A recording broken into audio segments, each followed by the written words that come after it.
In 4 years, you don't have to vote again. We'll have it fixed so good you're not going to have to vote.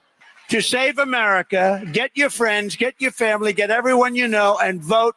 And again, Christians, get out and vote just this time. You won't have to do it anymore. 4 more years, you know what? It'll be fixed. It'll be fine. You won't have to vote anymore, my beautiful Christians. I love you, Christians. I'm a Christian. I love you. Get out. You got to get out and vote. In 4 years, you don't have to vote again. We'll have it fixed so good you're not going to have to vote. Calling Trump America's Hitler. Then you kissed his ass. Not true. It is true. And then you kissed his ass, and then he endorsed you. And you said he's the greatest president of all time. Mitch McConnell gave you $40 million to prop up your campaign. Peter Thiel gave you $15 million. That's $55 million, JD. What do you think they want for that? They want your loyalty. And you proved that you'll kiss their ass.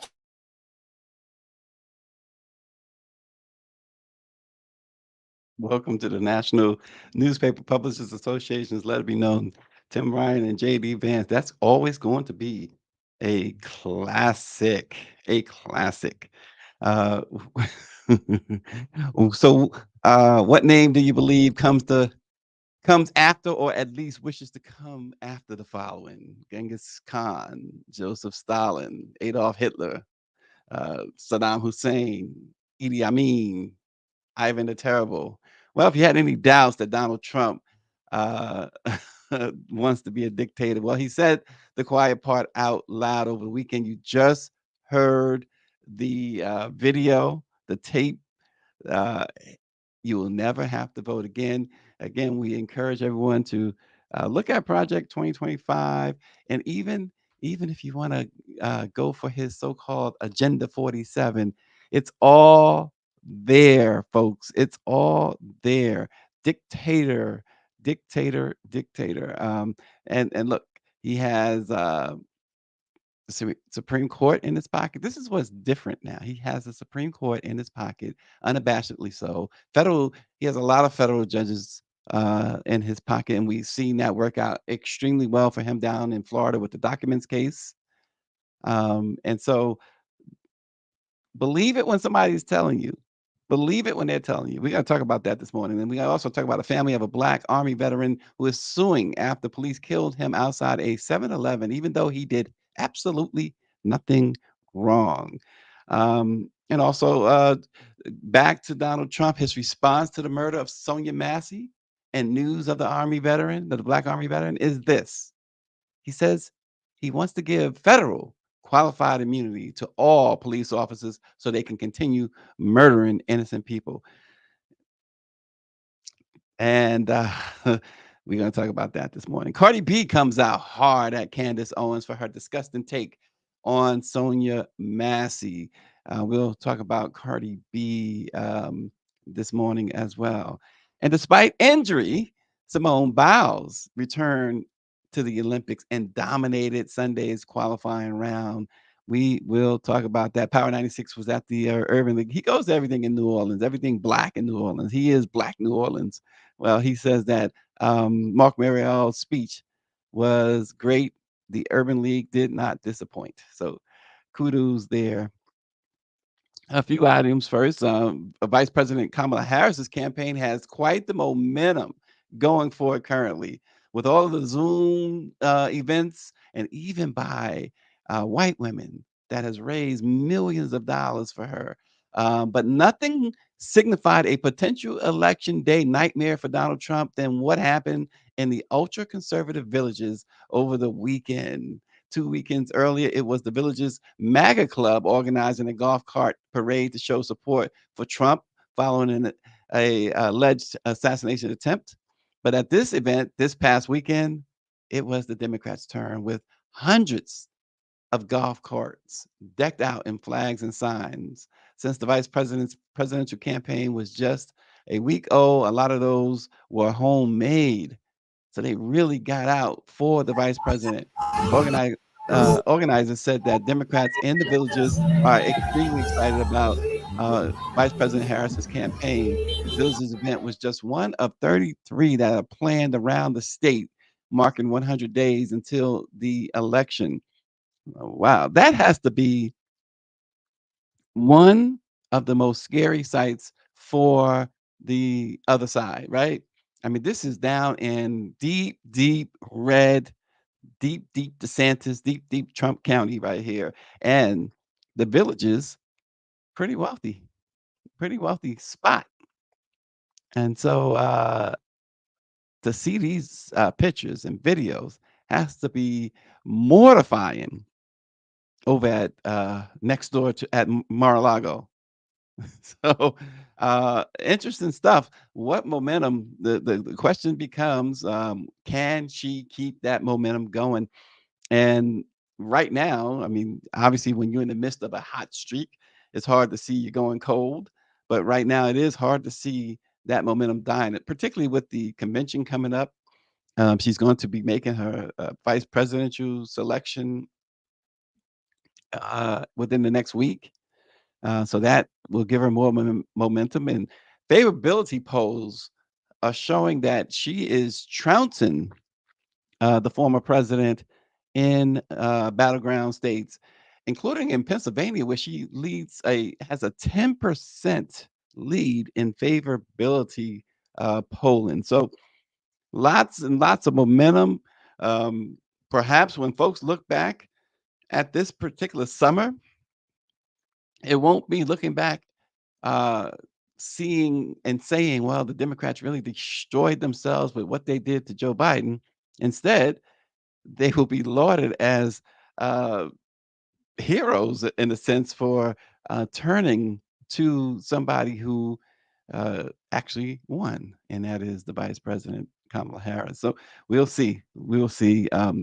These things have a habit of changing. Momentum can change swiftly, like in sporting events. So we will see. We will see, and perhaps Donald Trump will have countered this in a way that it nullifies it. But right now, with what we've seen, and we'll talk about more this morning, it seems like the Trump campaign continues to dig itself deeper and deeper into the abyss.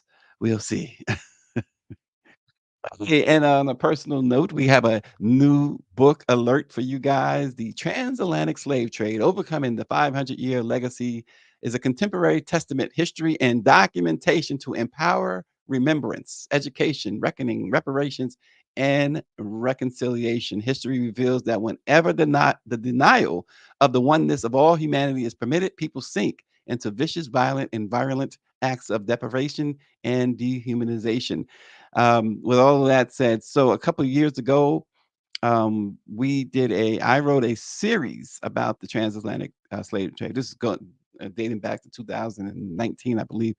And what we've done with Dr. Chavis is put those columns as well as some more information into a 300 plus page book that is with the forward of the book. Our man Chuck D wrote the forward, and you got to see what Chuck wrote for this book on the transatlantic slave trade. Also, input from African Union Ambassador Arikana Quo. I can't really pronounce the ambassador's name, but she was really gracious. And NBA legend Isaiah Thomas also contributed to this book as well. So it's uh, available for pre-order today on Amazon.com. So you might want to grab it. And no more. Power 96 says, I pre-ordered your book. I had to get a prepaid debit card, but it was this guy. What do you got a prepaid debit card? You use your Obama phone. I mean, come on, come on. This guy. Prepaid. I've not heard of a prepaid debit card in a long time. Wow. But the transatlantic slave trade, overcoming the 500-year legacy, is now available for pre-order. We'll have a huge rollout during the Congressional Black Caucus's annual legislative conference next month, or September, as well. So Check it out. You might find it interesting. It's a whole series, including the role that the Catholic Church played in the slave trade, the role that Georgetown University, Yale, and other predominantly white institutions played in the slave trade, and how some of them, up until this day, still benefit from the transatlantic slave trade. And yet we talk about affirmative action being struck down by the Supreme Court. They have not affirmatively acted on any type of reparations, right? So we will see. We will see. But check it out. So Democratic lawmakers and Vice President Harris's campaign joined a chorus of online critics in calling out Donald Trump's remarks aimed at a Christian audience, arguing that the former president and current Republican presidential nominee had implied he would end elections in the United States if he won a second term. At the conclusion of his speech, as you saw earlier, Trump said that they don't have to do it anymore. This would be the last time they would have to vote. He says, "We'll have it fixed so good, the fix is in." And that is what, again, we have talked a lot about Project 2025, and that's the blueprint to put a dictator in place. Not just Trump, because Trump is an old man. He'll be 80 soon. And but it's to set up this arrangement in which the torch gets passed to another person that they could use, like they're using Donald Trump. You hear the story so much of Donald Trump, folks who knew Donald Trump, who were close to Donald Trump, when he was chasing black athletes, when he was hanging out with, the Mike Tysons of the world, who, by the way, Mike Tyson has come out and said he's backing Trump. I mean, and, the punches to the head and the fact that um, you know, Trump was a big Tyson guy. He was at all the fights. He wasn't necessarily a Tyson guy, but he was a big events guy. He was at these fights. He and Don King hung out. He hung out with the Jacksons and Michael and you name them. If you had a big name, there you could find Donald Trump around. And these folks, um, a lot of these folks, they romanticize about the Trump they thought they knew. And so you can understand a lot of us, we romanticize about the past, and when we do that, we tend to block out all the bad things. You know that saying, if back in the day, back in the day, but we forget that while back in the day, we may have been able to do this or that. There was a lot of things we wasn't able to do back in the day. There was a lot of mm, not so fun things. So we tend not to equate it equally. If that makes sense. So, and I think that's what goes on with a lot of these guys. Now, I recall before he got in trouble himself a couple years ago, Jermaine Jackson blasting Donald Trump and telling him not to use his brother Michael's songs, not to use Michael's name. Um, so, you do have those who get it, right? Who seem to get it. Um, so, and not, but you have the Mike Tysons, and was even kind of interesting when we saw. Well, I'm not going to single anybody out. There are many of them that seem to, like Dr. Nicole says, the good old days. So, um, 596 says someone needs to read Trump's nephew's book to Tyson. Trump went on a rant using the N word. Yeah, I mean that's nothing new. He that's the thing. Again, I listened one of the things, one of the more profound rebukes of Donald Trump came from none other than Howard Stern a few years ago. And it wasn't just because it came from Howard Stern, it was what Howard Stern was actually saying, conveying the things he said, the things he didn't say. Um, that again, it fits into my narrative about the good old days because Howard Stern seemed to during that time had no problem with Donald Trump spewing the N word and things of that nature. But when retelling this story, Howard Stern certainly seemed to be repulsed by it when he thought back. Um, yeah, yeah. Here's Tyson with Trump's Trump's dad, who we all know, um, just assume was the Grand Wizard of the KKK. I mean, he might as well have been. Um, and Don King, Don King is 150 years old. I mean, come on. I mean, he was. It was always. Let's face it. It was never about anybody else with Don King. I mean, you've heard the stories from Mike Tyson himself, Muhammad Ali, and others, how it was all about Don King and Don King, becoming one of the biggest narcissists you'll ever know. And he couldn't see past his skin. So, um, I hate to try to take Don King apart like that, but that is, I mean, want to debate about it? I mean, let's face it. You can't, the point is, and it works for both sides. You can't take everybody seriously. You can't take them at face value. Tyson is a guy who orphaned, depended on a conservative white guy to raise him, um, and was harmed in a major way by a black man, Don King, and then sent to prison for what to this day many people, of course Tyson himself, dispute him sexually assaulting a black woman. The idea was that she was paid to um, essentially set him up. Whether that's true or not, um, we don't know. But that is really what he's always believed anyway, and he's spoken of it.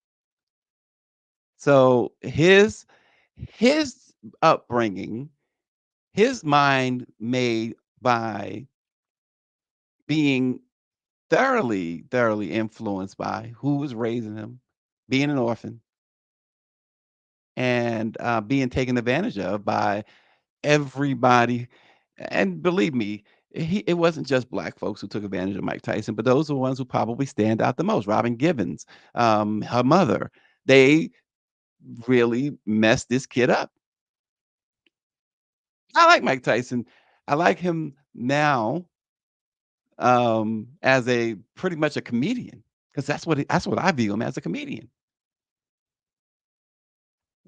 So these things, mm, when you see these photos, and that's what, and so that is what Donald Trump. That's what he sought. So he's, in that sense, he's getting exactly what he had plotted. Let me do these photo ops, and yeah, there are people who go all out to do these photo ops, and you say, "Wow, what in the world? What are you getting from this photo op?" In Donald Trump's case, well, he's got the backing of people who just don't know or just don't care to think about his history. It's just like this an ongoing nonsense on social media with Vice President Harris's alleged record as a prosecutor. And DL Hughley again. DL Hughley is somebody who I could take or leave at times, but I've been following him years and years ago. I was at the Comedy Store in LA. I may have told this story before, but I'll be brief about it if I did. And I was sitting front row. You never sit front row at the Comedy Store. The worst thing you can do is sit first row at the Comedy Store. DL was on stage, and I mean, he joke after joke. He embarrassed me and everything. Next day, we at the Vons or Ralph's supermarkets, one of either Vons or Ralph's in Woodland Hills. And who do I run into? It was DL Hughley, and DL was like having a fit, like, "Oh my gosh!" It's like, "You?" I'm like, "Yeah. Why? Why me?" And he said, "You were in the front row." I was so embarrassed. I had a date with me too. I was so embarrassed. He messed up my night in more ways than six. So I was like, "Dag on it, DL." But he has pointed out, yeah, Dr. Nicole, he always goes after the front row. That's what he told me. He said, "Brother, you was in the front row. He was in the front row." But he has pointed out, okay, if you want to go by the false narrative of uh, Kamala Harris's record as a prosecutor, then how about thinking about the fact that you're talking about somebody who's been convicted 34 times? Mike V, nah, I wouldn't have pulled the. He says, I'm surprised you didn't pull a Will Smith on DL. No, no. Yeah, and listen, I'm gonna say this. I mean, I may have had the mindset and the disposition and all that, but Dr. Nicole will tell you, I was a very skinny kid. Listen, I got folks to do the dirty work for me. Listen, I was not trying to jump in nobody's faces, especially knowing that, you know, there's unlike Will Smith, who got to walk on the Oscar stage unabated. Somebody would have grabbed me up before I got to DL anyway. And DL probably, yeah, I don't know. Back then, he probably would have been, he probably would have been able to take me out a little bit. So you know, I'm man enough to admit that. Not today though. Shoot, not today. Oh my gosh. That's right. I'm like Ali. I gotta stay, keep the face pretty. Yeah, I haven't touched the face. Shit. Oh gosh. Power 96 says Hughley has come a long way. He is capturing a lot of black men attention. I am shocked by that. So am I. But his but you know, when you speak, when you stand up and speak as this saying that we continually have heard in the black press, truth to power. And when you stand behind it, and as they say today, 10 toes down, you got to respect that. And I think DL has earned that respect. I mean, this is a guy who had no qualms with saying, I was wrong. I was wrong about the vice president. He believed the hype, as it were, and then did his homework. And that's the thing that you don't see. And that's why DL does deserve and gets, at least for me, a lot of respect because the dude didn't have to take time out to do his homework. I mean, he's got his show, he's got his career, he's getting paid. He don't care, but he does care. Cared enough to look that stuff up because you can best believe that man was not going to support Kamala Harris if that stuff was true about her past. And then you got these other clowns, the clowns that go after her record, the false narrative of her record. You know who's doing that? It's the criminals. That's who's doing that. And so you can almost understand why a criminal wouldn't support a prosecutor.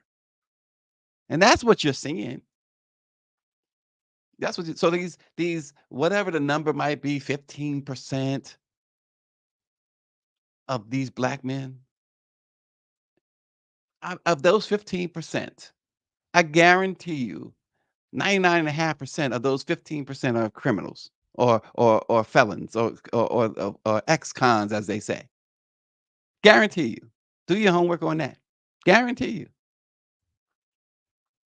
Because there's no way that it's like, okay, do you take uh this woman who was doing her job, and again, she didn't set the laws in California, right? Her task was to carry out the laws, being the top cop down in the San Francisco area, right? But do you take that and and you use that to say, okay, then we got this guy who's been convicted of, at least civilly convicted of sexual assault twice, convicted of massive business fraud, never revealed his taxes. Uh, the U.S. Congress committee determined that he traded American secrets with enemies for cash. 34 convictions, felony convictions, and attacks black women as much as he breathes air. Still to this day, the exonerated 5 he wants executed. Yusef Salaam is a city council member in New York. He wants him dead. Black folks, brown folks, brokenhearted every day, so of the Sonya Masseys of the world, the Sandra Blondes of the world, the George Floyds, Eric Garners, and this guy comes out, doubles down, triples down, quadruples down on, I want to give police the authority to just do it without being questioned. Total immunity. And y'all okay with that stuff? Because when you think about it, like I said, you must be criminals to support that, to go against law and order. You got to be criminals because that means you're not even considering the fact that he is directly talking about you. Byron Donalds, he's talking about you. Tim Scott, he's talking about you. Candace Owens, whether you accept it or not, he's talking about you. He wants you shot down in the streets. It's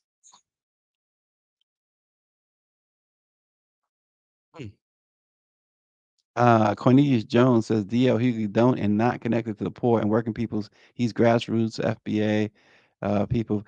Listen, whatever his position on reparations is at this point, does that really matter? Does DL Hughley's position? I don't even know what his position on reparations is. And he's saying he's not connected to the poor. He's connected to reality. And poor people are connected to reality more than anybody else in this world. Poor people know the reality of this world better than anybody. To say DL is not connected to them at this point, no, he of course he's not connected in that sense. Perhaps in the sense you might be coming from, but the dude is just be if you're gonna speak on this stuff like he is, speak facts. That's all. Who cares what you're connected with? I don't care if you're connected to if you're a conservative. I don't care if you're a Republican or Democrat. If just speak truth. And DL is doing that. He's done his homework. Do your homework and then speak, especially if you have a platform. Anybody else, who cares what you say? But this man has a platform, a major platform. This is why it's important that the Charlemagne's, it's important that the Snoop Dogg, all of them do some education because they're speaking on this stuff. So educate. None of them are connected to the poor. None of them. And whether I could care, like I said, at this, like, you should be able to. It's not about that right now. It's not about that. And in fact, uh, reparations is only brought up on. Okay, let's be real about it. On this side, on the left, with Democrats, that when it's brought up, of course, it's brought up in the context of the transatlantic slave trade, and for black folks, right? When it's brought up on the right, and you've heard it, it's in Project 2020. You've heard Trump say it. Um, they want to repair what they feel is the damage done to white folks, and they've been doing that. The affirmative action is no more. And other social safety net programs, they are ripping away. And if you allow Project 2025 to come into existence, there will be no more social safety nets for the elderly, meaning uh, Social Security is going away, Medicaid, Medicare is going away. And for others, the Affordable Health Care Act, which has saved millions of lives, is going away. 30 million people have health care because of the Affordable Care Act that would not have had health care otherwise. I mean, give it a rest with that. Get educated, folks. Get educated. If you're going to get involved in this process, get educated. Educate yourself. I'm with nonsense. Michael Thompson had broken no law, and this is another problem. This is another problem. He had broken no law when he entered a 7-Eleven convenience store and asked the clerk to call 911 on his behalf because he was suffering a mental health episode. But El Paso police arrived and killed the 36-year-old black man, father of 2 children, and U.S. Army veteran. Think about that. Now, his mother, Barbara, has filed a wrongful death lawsuit against the El Paso police and several other defendants, including Axon Enterprise, the company that sells tasers to law enforcement agencies, marketing it as a less than lethal device. The incident took place on June 27, 2022, when Thompson was walking down a public street after midnight in the direction of the 7-Eleven, walking past the 24-hour Walmart, where an off-duty police officer from Texas Tech University was working security.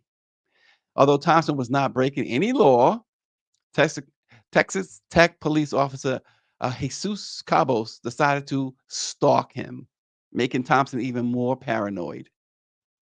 This is according to the lawsuit that was filed in the 41st Judicial District Court in El Paso.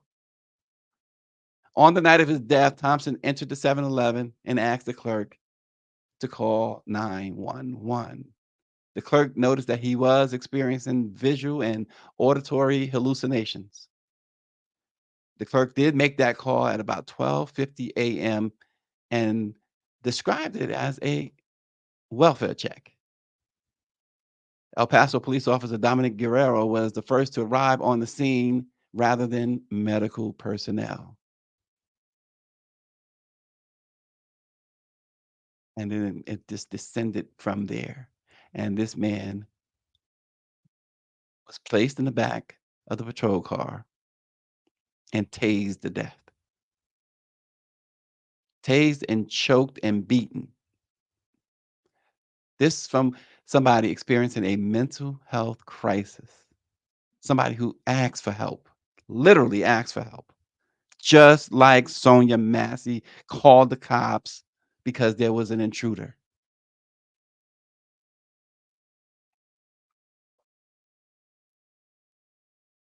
Just like Sonya Massy. Unbelievable. Mike V, I want to go back to Mike V for 1 second. Greer, he says DL Hughley is not running for office. No need to know his position on reparations. Byron Donalds doesn't support reparations, and folks don't take him to task at all. 100%. Power 96 says he's begging black people do not call 911, the police or any law enforcement agencies if you or a family member is having a mental health problem. There are mental health helplines. They are. And I totally agree with that suggestion, Power 96. There are mental health helplines, emergency lines.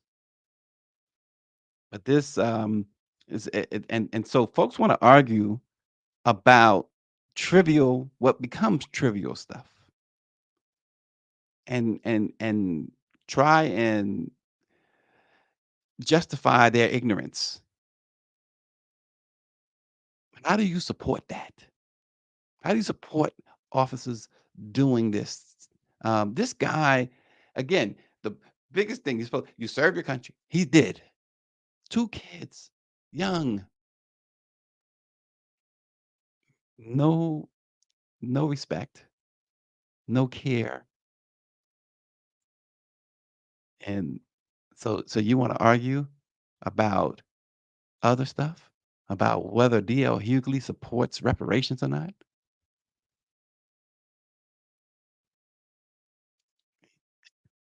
Ridiculous. So, and then here it is. So here is your guy, Donald Trump. We're going to quote, we're going to give our police their power back, he said at a rally.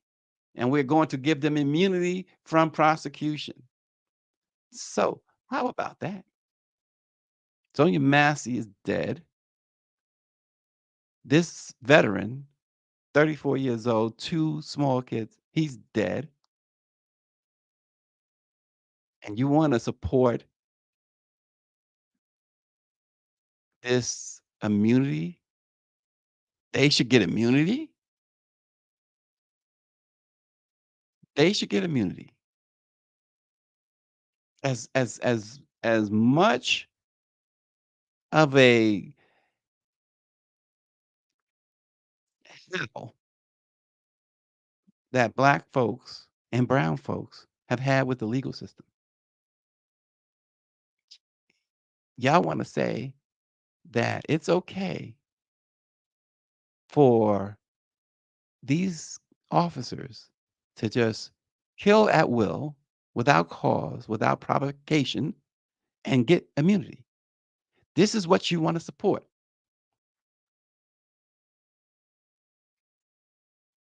It's insane. Trump made it clear in office that he'd fight legislation that would hamstring qualified immunity. He made it clear that he was not in any when he was in office that he was not going to support removing any type of qualified immunity. Now he's again, as we keep saying, double down, quadruple down on it, that he wants to offer federal qualified immunity. And just think about this. This is why this qualified immunity junk is why, for example, two California men could not sue police officers who allegedly stole more than $225,000 from them during an execution of a search warrant. You want to give that qualified immunity.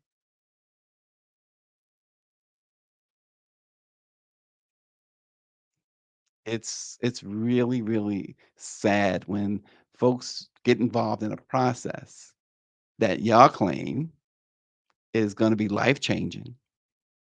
You know, you keep hearing it's the most consequential election ever. But you go in there unarmed and uninformed or ignorant. Gina Stewart said in Michigan, the mental health number is 988.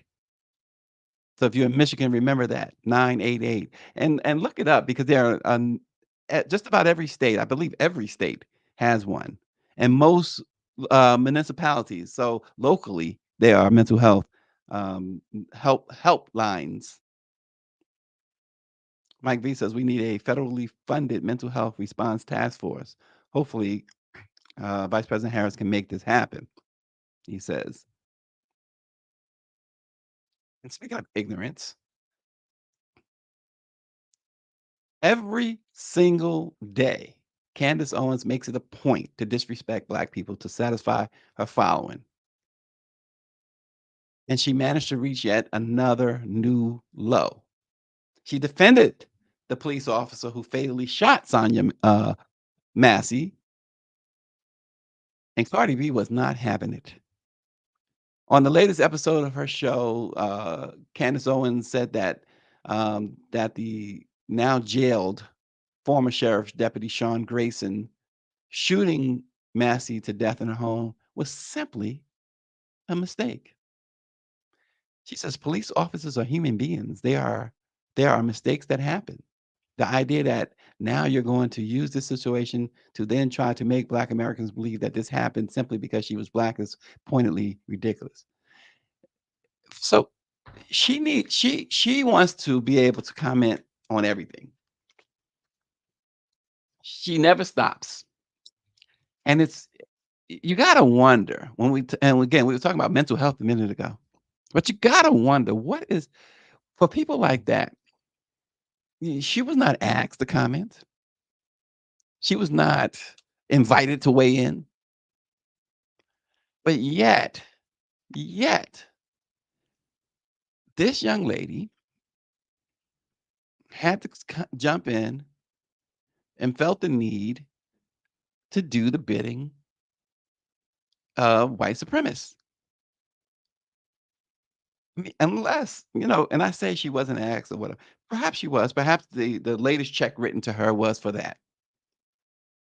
That's probably what it was, right? right? Somebody took their hood off for a second to sign a check and gave it to her. You make sure you do this. And so she, she cashed the check, and the type of person that she seems to be, I'm pretty sure she waited for it to clear. So she waited for that check to clear. Because look, nobody trusts her, so she can't trust anybody. So why would you? Um, and Power 96 said that wasn't a mistake. That cop was Negro hunting. Now he will be hunted in prison. Don't drop the soap. Oh gosh.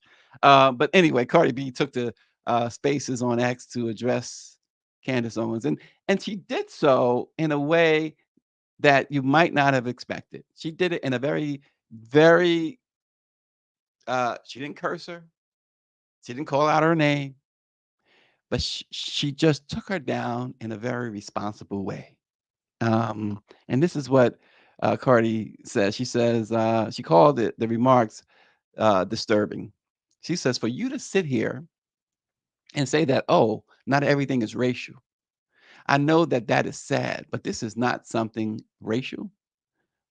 There's more white people that get killed by cops. This is what Candace Owens had said, and Cardi's quoting her. There's more people that she says, girl, shut up. You don't feel one bit of empathy, she says, a little bit of sympathy of how this woman died. The officer knew in the back of his head because she was a black woman that she was going to get away, that he was going to get away with it. Not only did he think that, but the department thought that because they didn't tell her son or her father that a cop shot her. If you remember, they did not immediately tell them. And then Cardi finished with a warning for Candace Owens and others. She says, this could be you one day, and it could be actually worse because you're the type of person that if a cop stopped you, you would get sassy at the mouth. Mm. I mean, it's just ridiculous. And the only reason why we mention it is because Cardi B really succinctly took her down on that. And you remember, this is the ignorant person who who made a documentary, entitled it "The Greatest Lie Ever Sold," defaming George Floyd and the Black Lives Matter movement. And right, David Youngblood says Candace has never offered the quote mistake excuse for any black man's crime. Yeah, that's Candace Owens in a nutshell. And um, if you're going again, so if you're going to use your platform, folks that have these major platforms and followings, like a Cardi B, like a DL Hughley, this is how you use it. Truth to power. So there you go. Cardi B, nice, nicely done. Mike B said, would like to know what that police officer's social media footprint was like. When Trayvon was killed, you knew what grades he had and whether or not he had marijuana in his system, and he was the victim. 100%. And that's the other thing that they continually not do. They continue not give you this information. After some digging, folks found out that this guy had what, 6 different departments in 4 years or something like that. That he kept moving from department to department. That's always a major red flag.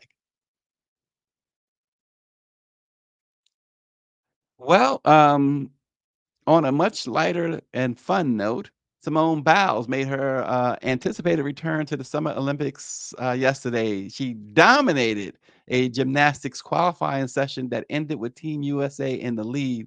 The 27-year-old is the most decorated gymnast in history and considered the GOAT of her sport. She debuted in this year's competition in Paris after a widely publicized break, which began with her premature exit from the Tokyo Olympics to prioritize her mental health. Team USA finished Sunday's qualifying session with an impressive score of 172.296, putting the group of athletes at the front of the pack heading into the all-around final this coming Thursday. For her part, Simone Biles delivered stunning and technically near flawless performances on the balance beam, vault, floor, and uneven bars, despite injuring her calf while warming up for the second round of qualifying events in Paris. A video of the warm up showed her at one point crawling back from the vault and then hopping on her right leg toward the edge of the mat, where she told a teammate that I'm going to need a wheelchair. It is that performance is legendary, absolutely legendary, absolutely legendary. Simone Biles. Um, And it's so interesting. I was watching a baseball game a couple of days ago, and the pitcher, it's a New York Mets pitcher, had a calf injury and was removed from the game. And with about 60 games left in the season, this pitcher, removed with the calf injury, is out for the season, will not pitch again this season on the calf injury, a very similar injury to what Simone Biles had. But yet Simone plowed through and just broke records again despite this calf injury.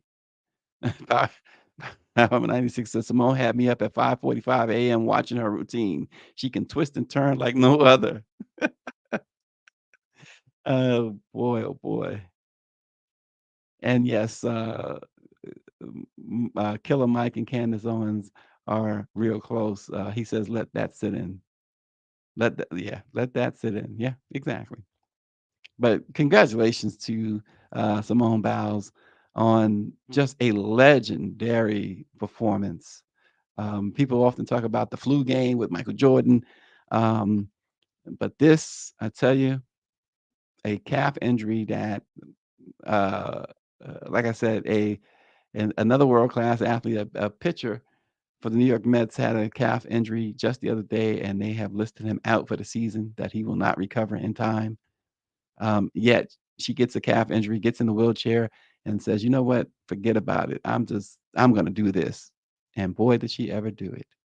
So congratulations to Simone Biles. Great job there, and congratulations to Flavor Flav. I can't say enough. Flavor Flav has been amazing at the Olympics. I mean, others are there. You saw Snoop Dogg carrying the torch, LeBron James doing it at George Washington imitation. But Flavor Flav has he has captured the imagination of many. Not only supporting the women's water polo team. I mean, he's worked out with them. He's done so much. And over the weekend, he was filmed with Dr. Jill Biden um, and others celebrating his support of the women's water polo team and of the Olympics as a whole, and what he's brought there. Folks are just everywhere he's going. He's being showered with love. And again, this reason to lift up Flavor Flav is this is somebody we talk about, somebody who's come back.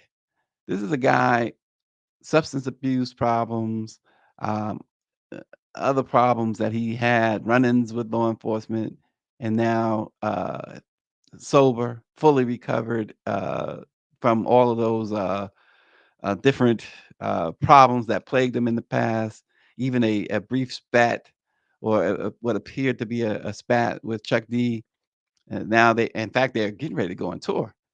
Public Enemy is going on tour soon. So that is going to be an amazing thing to see as well. But good for Flavor Flav. I mean, he has this is the new goodwill ambassador that the United States has, and that is Flavor Flav. I remember that was pretty much like Muhammad Ali's role years ago. This de facto goodwill ambassador, and now Flavor Flav seems to have stepped into those shoes. And I don't think he realized that he was doing that. I think what we're seeing is a person that's really committed, genuine, and is now just decided I'm going to enjoy life as a somebody who's helping others. And yes, Absolutely. And he's just he's really, really, if hip hop, let me say this. If hip hop, and Chuck calls him, and I agree, the Willie Nelson of hip hop. If hip hop reputation was based on Flavor Flav, everyone would love hip hop. That's just the way it is. Flav was playing water polo, treading water for 8 minutes. Ain't no joke. Yep, Power 96. Isn't that something? Daniela Pierre says the strength and resilience of a black woman are mighty, or a mighty force. Yep.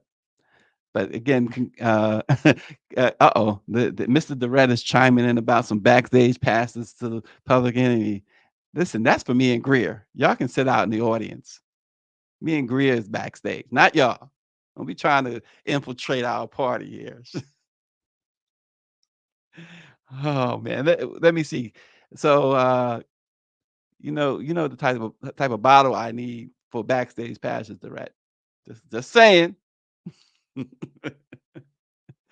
So anyway, congratulations again to both Simone Biles, particularly Simone Biles, but certainly Flavor Flav. Follow Flavor Flav, because y'all are too much.